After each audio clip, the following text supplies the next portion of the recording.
So the only wrong allocation to Bitcoin is zero, or even worse if you're short it. Like you're some hedge fund manager that's so smart they're going to short the best. You need to own 5%, and let's say you've allocated 5%. It's like you forget what happens in the other 95% of your portfolio. You're only focused on this 5%. When in fact you should be the reverse. It should be like, this is your insurance. I don't want the world to end, but so far nobody's giving me any confidence, or the current world, the fiat world, no one's giving me any confidence that there's any reason for it to continue. This clown show has gotten even more ridiculous. Well, Greg, thank you for joining me. It's nice to see you again. It's been nice. Yeah, you know what? It's been a great conference, eh? Yeah. So we're here in Miami, obviously, at the Thank God for Bitcoin conference, talking about Bitcoin, morality, everything of that sort. And a lot's changed since we last talked. A lot's changing in the world. Okay. A lot's changing in the culture. A lot's changing in debt markets. And you said some things that really resonate with me. I think would resonate with others. You talked about volatility. You talked about the looming debt for the U.S. And something that Larry Lepard said that I thought was really interesting was about how we've gone from a banking crisis level of 2008 to a sovereign crisis. So anyway, most people, I think, view the debt ceiling as something that we can put off perpetually. And I guess, what do you think could be different about this time? And even if it's not different this time, what do you think that foreshadows for the future? Yeah, so we're currently wrestling with the debt ceiling, and the funny thing is they're going to get it through for, let's say they'll raise it by a trillion, 1.5 trillion, and then 8 months from now they'll have to do it again, right? Yeah. Because that's all that 8 months is only going to buy. 1.5 trillion will just buy you 8 months of relief. And so let's go back to Larry's comment about a financial crisis that is let's call elevated to the sovereign debt level. And that's basically how the financial system in fiat works. The only thing that can bail it out in the sense of a too big to fail financial institution is the one level higher, which is the balance sheet of the governments, right? So globally, you've seen a bailing out of the financial system with socializing losses, which means raising the debt to the highest rung, which is the national level, and there's nowhere else to push it. Like, there's no one that's going to rescue the national or the nation. So we are in the end innings of this debt crisis. How long can it go? It depends what country you live in. But this theater that they're playing in the United States is really that. It's kabuki court. They're going to have to raise it. They've raised it tens of times already. I think they might have raised it. It's either 35 times or as high as 90 times. It's goofy. Whatever it is, even 35 times is goofy that they even have this. So they should just repeal the debt ceiling in totality, because the mathematics of it mean that it's just going to continue forever. Okay, the debt spiral is a certainty. The math of the equation indicates that it will grow perpetually, and I would recommend they get rid of this debt ceiling and call it for what it is. It will be QE infinity. It's the only way to solve the debt spiral that they're in.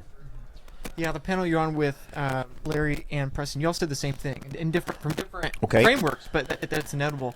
And one thing I'm curious is, why do other experts such as yourself or such as them, why do they not see it? Because it's so great that you and them and many dozens of others are here down in Miami this week, but there are thousands or tens of thousands of people on Wall Street and in these markets.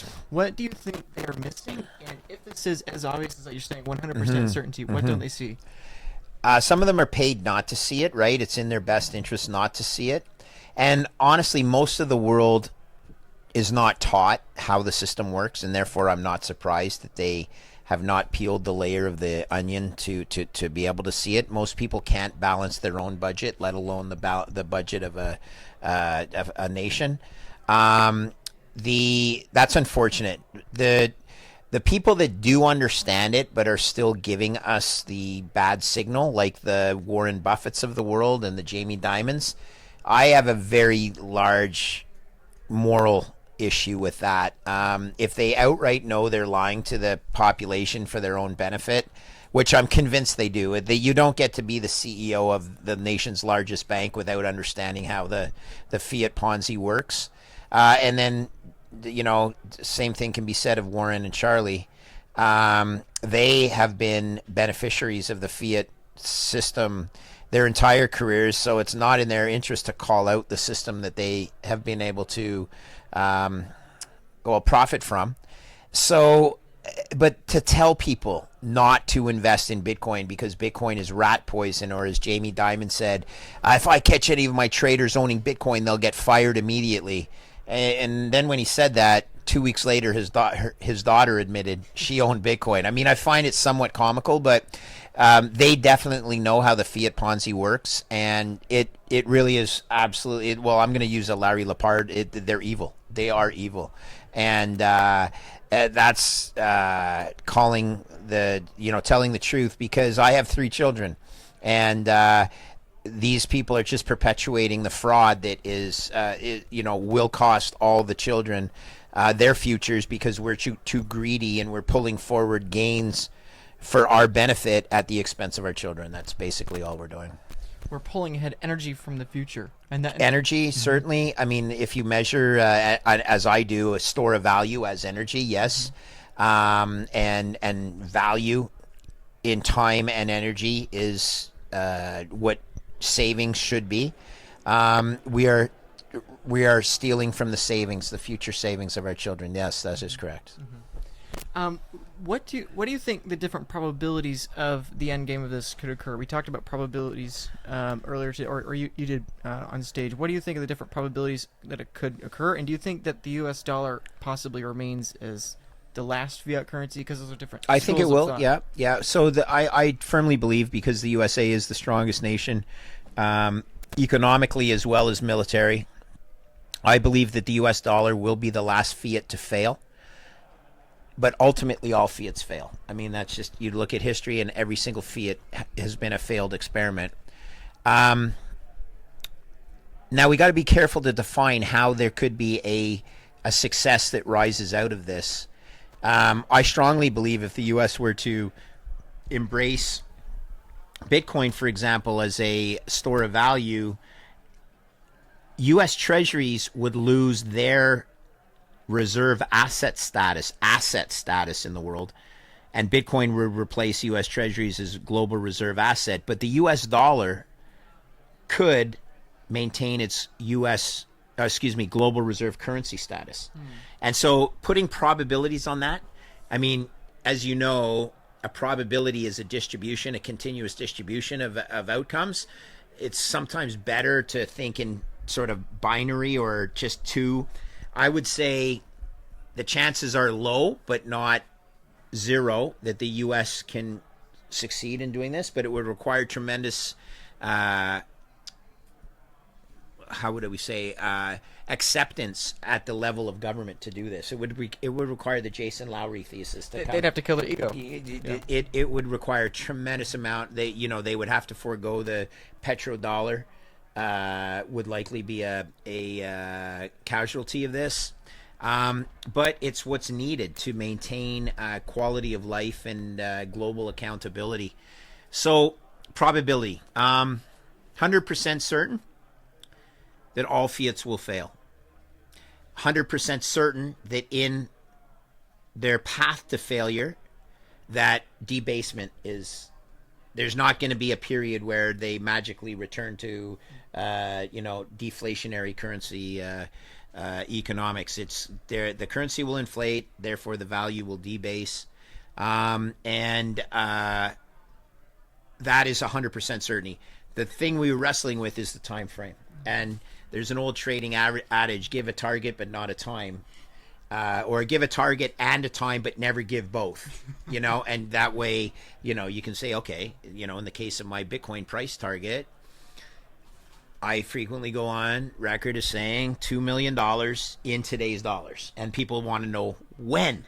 And I'm like, well, I'm not going to tell you when, because I can't possibly know that. I just know that in today's dollars, it's worth $2 million, in my opinion. How long will it take to get there? No clue. But I'm not too panicked about it, because I know how much it's worth. And if it's trading at 1/10 or 1/100th of its notional or intrinsic value, damn. Let the good times roll. Let the people that can buy it and benefit from that. So I don't want. I want to be very clear, as I said on stage. I don't want the USA to fail. It's in the best interest of freedom. In my opinion, it's in the best interest of capitalism. All the other countries are substantially worse and less free than the United States.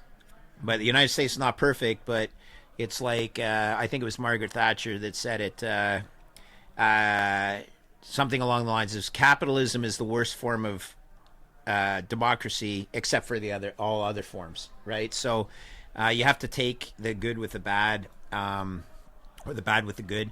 But I want the USA to succeed, and I think it's absolutely essential that people get educated.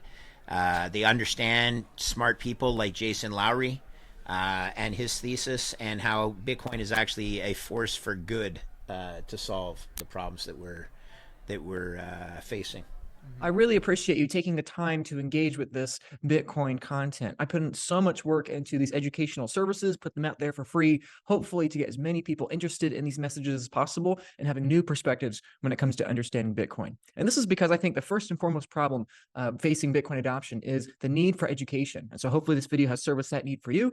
And secondly, it's the need for self-custody. Self-custodying your Bitcoin is extremely important, and I highly encourage you to do it as soon as possible, because as Bitcoin increases in adoption, increases in speed, and increases in demand, not just from people, but from high net worth individuals, companies, corporations, and organizations. In all these cases, the demand for self-custody solutions is only going to exponentially increase. And so wherever you are in your Bitcoin journey, if you are buying Bitcoin, if you are trying to understand Bitcoin better, I highly encourage that after the education, you quickly get into that self-custody route. It's very intimidating for people. It's very hard. People understand where to go. And that's why not only do I put this free content out there for you to enjoy, but I also do everything I can to accelerate that self-custody adoption. So I do work at the Bitcoin Advisor. If you have an interest in a collaborative custody multi-sig solution, an estate plan, not just for you, but for your family, for your kids, your loved ones, your business, your church, your organization, whatever it is, if you are looking to have an understanding of self-custody, the trade-offs of single sig, of multi-sig, collaborative custody, fully self-sovereign custody, whatever the case, I'm happy to help. Our primary goal, my primary goal,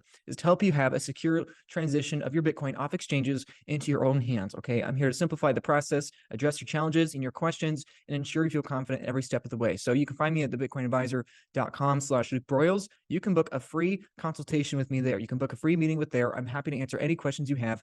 And I care far less about if you hire me or not. I care far more about education, which is why we give out dozens of pages of free content for you to enjoy and consume and learn about Bitcoin self-custody, so that you can have generational wealth for you and your future generations without losing sleep. So if you like some of that free documents and free education about Bitcoin, I'm happy to share that with you. Again, just go to the Bitcoin Advisor, Luke Broyles. You can find my booking for meeting a consultation with me. So thank you again for enjoying this Bitcoin educational content. And secondly, whether you use me or not, whether you do single sig, multi-sig, whatever the case, please start taking self-custody, start getting your Bitcoins off exchanges as soon as possible. Link in the description. I would like to thank today's sponsor, Bull Bitcoin, for making this episode possible.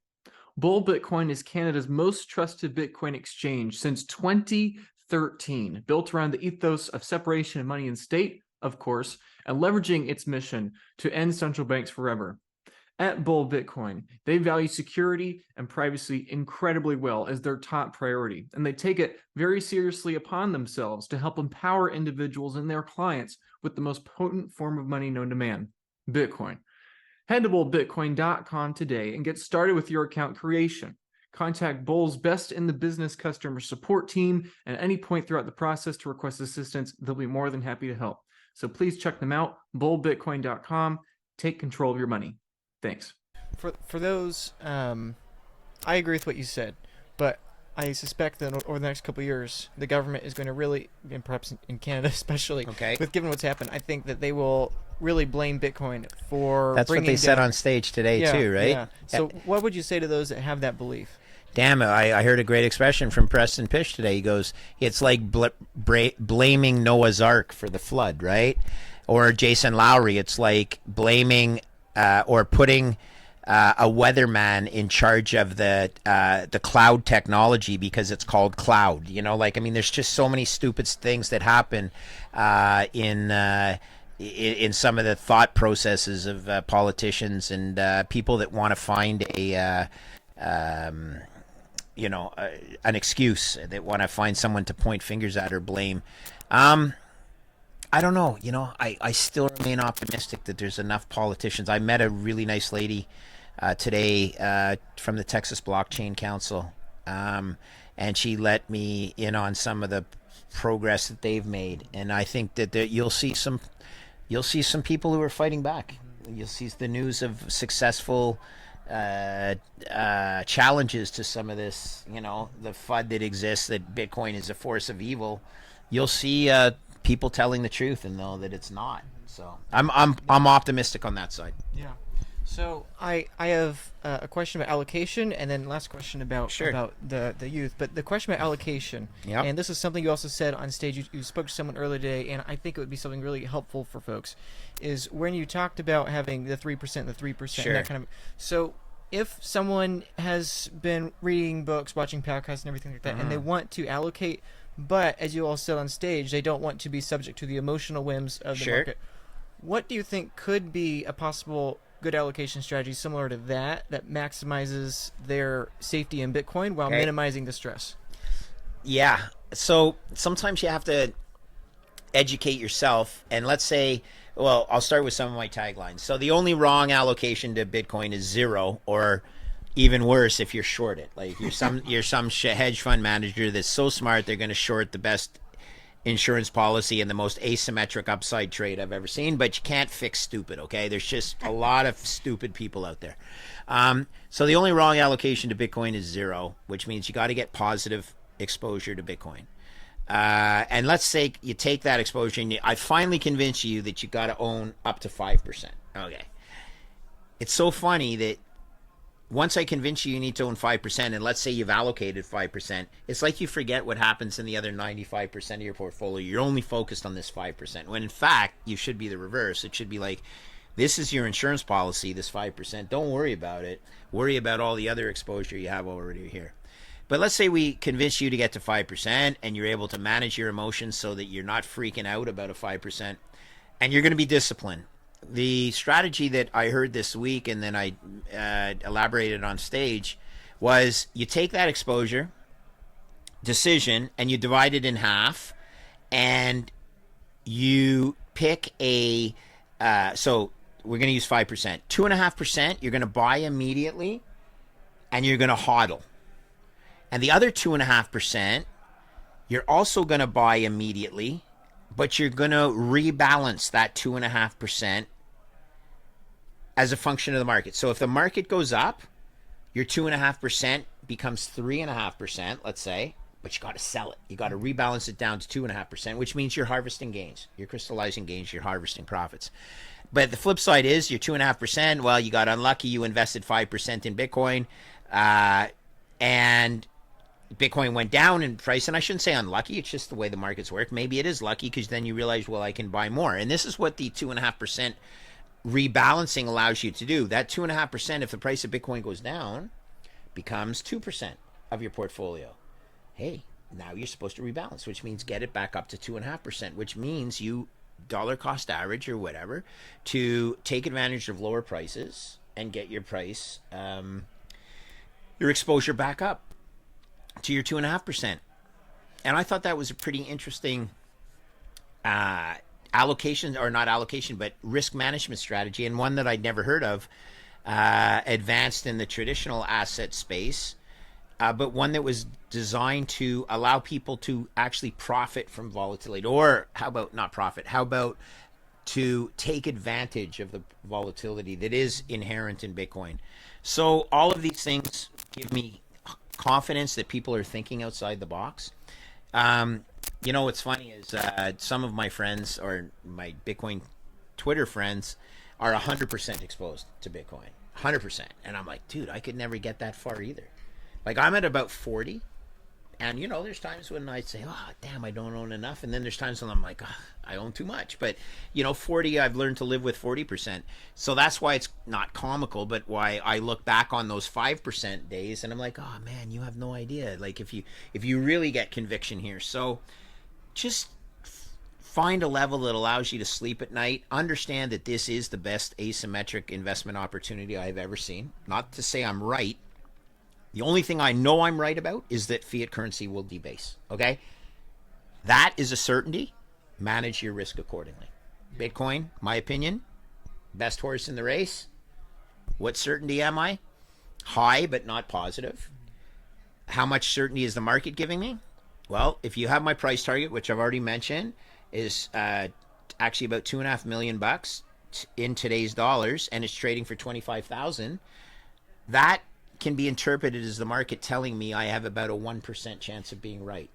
And I'm like, well, let me tell you, I'm not 100% certain I'm right, but I'm way higher than 1% chance.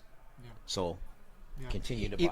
Even if you're wrong, you're right. Well, here's the crazy thing is I don't want the world to end, but so far nobody's giving me any confidence, or the current world, the fiat world, no one's giving me any confidence that there's any reason for it to continue. This clown show has gotten even more ridiculous in the last 3 years. I never thought it would get like this. So we need insurance, we need protection.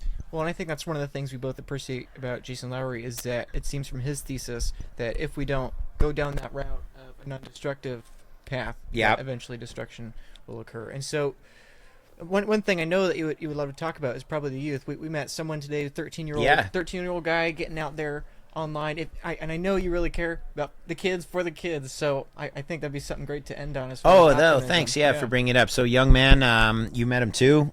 Yeah, we had lunch. Yeah. His name is Ben. He goes by the Twitter handle at Gen Z, so capital Z or Z, GEN capital Z, and then the number 4, and then BTC. So at Gen Z 4 BTC.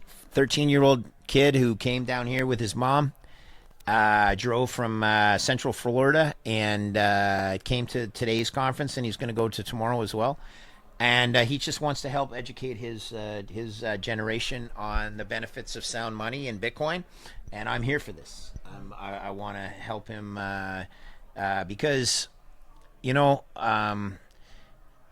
I spent 30 plus years in the fiat system.